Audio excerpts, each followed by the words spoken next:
The Supremes. No.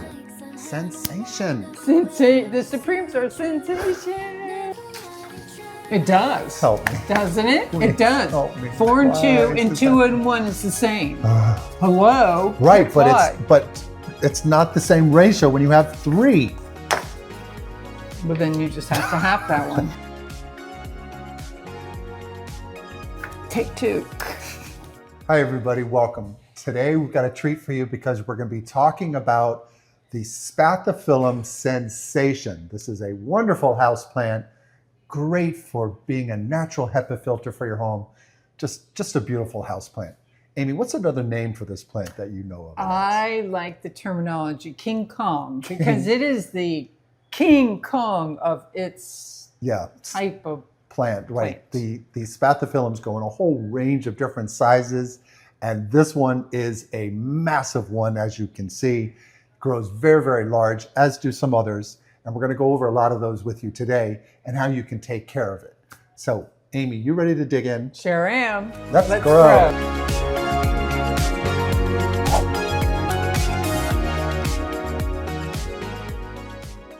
Spathiphyllums are native to Central and South America, and they come in a whole range of different varieties, which we'll share with you today, as well as care tips. And they're just beautiful houseplants, very structural, very architectural looking, especially the sensation because of the deep lobes on these beautiful, beautiful, big, bold, sword-shaped leaves. You know, they come out from the center in these big massings, and they have these wonderful, wonderful, beautiful modified flowers, or spathe, because the flower is the center portion there, that little cane in the center, but this is the beautiful outer white shield, which is the spathe. And they come in, like I said, many different types. Some of them are very unique, not so easy to come by, but the sensation is very easy to come by, but you do have to have a lot of room. This one can get quite wide. And tall, I think. Up to 6 feet 6 tall. feet, yeah. I've seen them most when I was doing a lot of the work at Miami Airport. We use a lot of sensation, and the Mauna Loa, Spathiphyllum Mauna Loa looks very similar to this. It gets very large too, but that will stay about 4x4. This will get probably 5x5 most times I've seen it, but if they're doing really well, they can get, and I'm over 6 feet. So that's a big plant. Yes. Very big plant. Beautiful though, just love it. Now, one cool thing about this plant is that they are natural HEPA filters. They're very good at cleaning the air, like spider plants and snake plants are, and these are wonderful to have in your bedroom if you have the right conditions for growing them there. And we'll go into plant care in a minute, but what we'd like to share with you now is we're going to go through a list of different Spathiphyllums, and we'll show you some pictures of them so you can see what they look like and you can get an idea of the understanding. And we're going to start with the large ones. You know, we have the sensation here, but then we'll go into the Mauna Loa and the others, and then we'll go into the smaller ones and go over those different types for you. And then we'll roll into plant care and tell you how to take care of these in your home. So let's go into talking about those different sizes. They're really interesting. You're going to love this part. First up, we'll talk about the sensation again. The sensation has these deeply ribbed, leathery leaves up to 30 inches long, and it gets, like I said earlier, to about 6 feet by 6 feet. That's like maximum. I've always seen them a little bit under that. And they have a beautiful, pure white flower that comes out, and it's this hooded, modified bract that it's about 15 inches long, the white showy part. It's just spectacular. And it's great for use as a floor plant or a focal point in your home because they're quite a presence, right, Amy? Yes, absolutely. And the next one, Amy, that one's similar too, right? Yes, it's the Mauna Loa Supreme. And this one, not quite as big, but certainly, as Mike said, I think, you know, between 3 and 4 foot wide and tall. Right. So it's going to get to a decent size. And the foliage is, you know, the leaves are going to be broad and glossy, somewhat waxy looking. Yeah, they are. They're not going to be as deeply ribbed as the sensation, and that's where you can kind of tell them apart. But otherwise they look very similar, especially when they're mid to not growing at their full size. You can easily get confused by these two, I have found, but the one way to know them for sure is the deeply ribbed part of the sensation. Yeah. And the bloom on the Supreme, they're going to also be fairly large, between 4 and 7 inches. Yeah. And they're, the stalks can get to about 20 inches. Yeah. So Yeah, a again, little bit very taller. prominent. Yeah, a little bit taller than in the Sensation. They get up to about 15 inches tall, these long flower stalks. But I have seen on the Mauna Loas, they tend to flower a little bit more than the Sensation. So that's a thing that I like to share with everyone, is that they have a little bit, I have found more flower production, even if they're growing in both ideal locations. I see that the Mauna Loas tend to put out a few more flowers, but the Sensation is just so structural and so architectural, interesting to look at with those leaves. Right, absolutely. And where would you put these Mauna Loas, Amy? Well, I think In the obviously you're going to need sufficient space because of potential size. But maybe if you have a nice corner in the room that would accommodate the needs for the plant, that would be good. Possibly some entrance feature if again you have that space. Okay, yeah. And the next one I'm going to be talking about is the Clevelandii. That one gets to about 36 inches overall, and it's going to be more matte and a soft, waxy texture to her. And it's going to, and on the blooms and the flowers on the Clevelandii, it's going to have more of a creamy color to creamy white color to the flower with some green veins. This is a really, really cool Spathiphyllum if you can get your hands on one. And for primary locations in the home, you want to have it in an area that is not going to get too much of a draft. But again, they can be put on a pedestal or on a table. This one here is not as large as the other ones, but it still gets quite big. 3 foot overall is kind of big. And there's another one I think Amy's going to like. Oh yeah, the bongo. Bongo. And this can get between 40 and 50 inches. So that's, again, massive. Quite a big plant. Yeah. And they have a glossy, exotic appearance. Yeah. So the leaves are going to just be striking. Yeah, and they get big leaves, massive leaves like the Supreme and the Sensation. And a feature of their blooms is they last a long time, which is really very nice. That's cool. I love the blooms. And then a location that you might consider this is, if you have a tropical setting, or a vibe going on, then this would be ideal. Yeah, it'd be a great focal point for something like that. Yeah, that's awesome.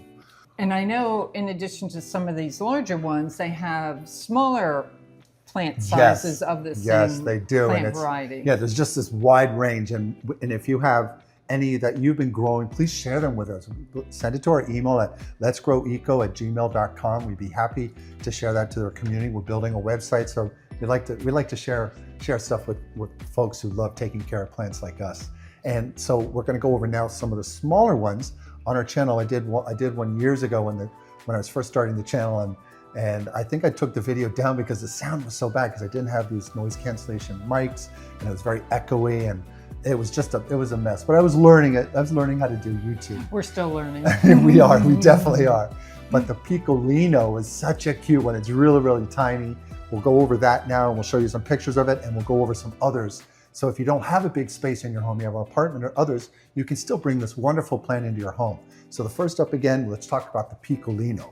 The Piccolino is a miniature marvel, as they might say. It is a dwarf and it stands around 10 inches, and the blooms are almost nonstop, which is fantastic. And it will only get to a height of about how tall, Amy? 10 to 12 inches. Yeah, yes. I think in our home, ours was easily getting to 12 inches. So 10 inches is if it's really like in a dark area, but 12 inches is 12 or a little bit taller is what that one will grow to in size. Right. And the next one, I'll take that one. That one's called Power Petite. And this is a little clumping powerhouse. It'll stay under 15 inches. It's unique in its ability for producing flowers for every season. So that's kind of cool. It's another one that flowers quite a lot. The next spath is called the Little Angel. Okay? And the Little Angel is distinguished by its delicate foliage, though it's often subtle, and it has cupped leaves. Yeah, it's different. And it's a slow growing version. Right. And repotting only every couple of years. Yeah, because it stays so small, it doesn't grow that much. And so you don't need to repot her. And the next one we're going to talk to you on a small size, staying at about 14 to 16 inches. It's coming in the Spathiphyllum jetty. Really cool. It's good for It's got if you're looking for a miniature Mauna Loa, the Jetty is one for you. It's a really cool plant in that regard. So it looks similar. It'll produce quite a few of the flowers throughout the season, and it has similar leaves to the Mauna Loa and this similar look, just in a smaller size. And the next one is Sweet Chico. And this one I've been told is bred for fragrance and resilience. Right. And it can reach up to 14 to 16 inches. Yeah, I haven't noticed the fragrance so much on the Sweet Chico, but if you guys have, let us know, because I've only had a few of those in my career, and the scent, if anything, it's very, very light for me, but maybe there's some that you'll have been growing over the years that do have a stronger scent. I'd love to know, because it's known for that, and it's known to be a pretty tough plant. They're all known to be pretty tough, and they're great for houseplants. It's just that you want to make sure you do the right things about taking care of them. So now what we're going to do is we're going to rotate into plant care and tell you how to take care of Spathiphyllums in general. So let's go on to that step. Now on plant care, Amy's going to start us off on lighting and how to take care of the beautiful Spathiphyllums. All right, they like between 400 and 800 foot candles indirect, so don't put them where they're going to get right direct sunlight, because you're going to burn them, they're not going to like it, and they're not going to take care of you then. So they can go a little bit lower, but you're probably not going to get the blooms that you like if you have not as much lighting. Yeah, so they can go north of 800, but just be careful, because then they can start to look a little yellow. They're known to be growing in an understory environment, so they can handle the shade better. That's what's so cool about these plants, and that's why they do well as houseplants. So now I'm going to talk a little bit about soil. So good soil you want to have for this plant, we recommend a 4:1 ratio. That's 4 parts indoor potting mix, 2 parts perlite for drainage, and that mix those together, then add in 1 part worm castings. That helps enrich the soil profile, and then add a mycorrhizal. Many times worm castings, if you get a good one, they have some mycorrhizals in it, but we like Root Max, and we also like using some other brands, but lately we've been using Root Max, and that's a really good plant combination of soil mixture together. Mix it all together, and you get a nice, well-drained, but plenty of nutrient base for these plants, because they do want some of that nutrient base to help them do their best for you and flower for you.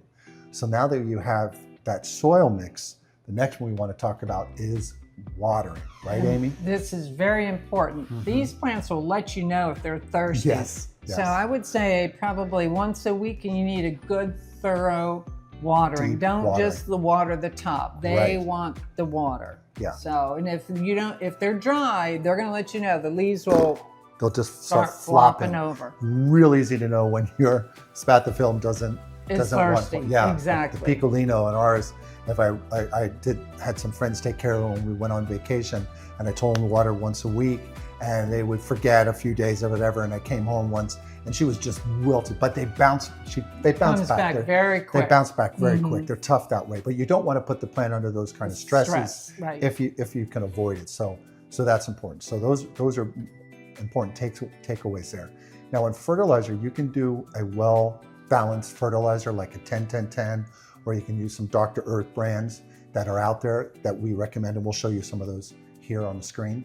But the thing is that these plants can build up salts quite easily with fertilizers and houseplants in general. So what we recommend is on one of those waterings, let's say every other month, or if you're in that summer period or the spring and through summer where the plants tend to grow more because we have more light coming into your home, you want to do a deep watering on one of those 7 to 10 days to push out some of those salts. So bring your plant outside in a covered area or in your bathtub or somewhere, and just rinse it rinse all the way through so that water goes through and it pulls out some of those salts. So that's a little pro tip for you that will make your plant nice and healthy.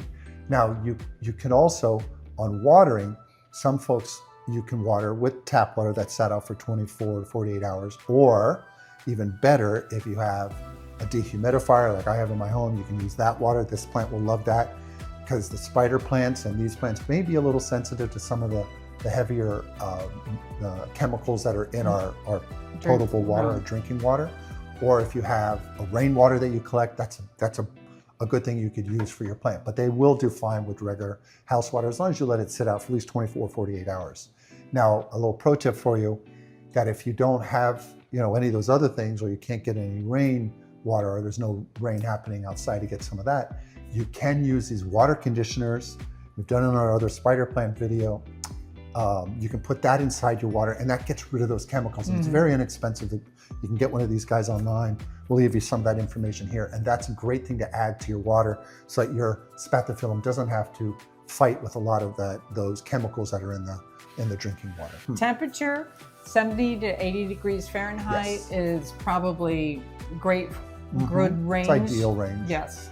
And it likes high humidity. It does. So it can go up to, say, 65% humidity, which is higher than a typical It air-conditioned home. Right. So you might have to put in some, humidity, like some rocks or... Yeah, you can put a pebble tray nearby. Exactly. You can cluster these with other plants, and that will help with the localized humidity. Or like some people have humidifiers, but that's, you don't have to do that. But in many cases, we put a sleeve, the plant in a sleeve, and then in the container, the outer decorative container, we put leca at the base, and any water that flows through and flushes out will actually be caught up in that leca. The leca will off-gas that water, and it'll evaporate, and it'll come up and provide localized humidity, which the plant loves. So that's another little pro tip for you there. Now on pests, these plants do get spider mites, they do get mealybugs. You have to be aware of that. But if they're healthy and they're fine in your home, you're not going to typically see any of that issue. It's typically when you bring new plants in the home that you've picked up somewhere at Home Depot or Lowe's or at your garden center, and you haven't quarantined them. For some reason, they tend to go to the Spathiphyllums quite quickly from another plant, I have found. So you can take care of them with neem oil, right? We've recommended that in the past. Citricidal soaps. Yeah, if you get aphids, which is not so common indoors, it's mostly the mealybugs you got to be careful of. You can spray them off with water or get a Q-tip and dip it with alcohol and touch those and do that. But there's also safer soaps you can use, and we'll leave that information for you now that we've pretty much talked about all the things that we wanted to on plant care. We'll encapsulate all that for you right now in written plant care instructions, and then we'll come back and do a quick closing at the end. So let's go on to that step.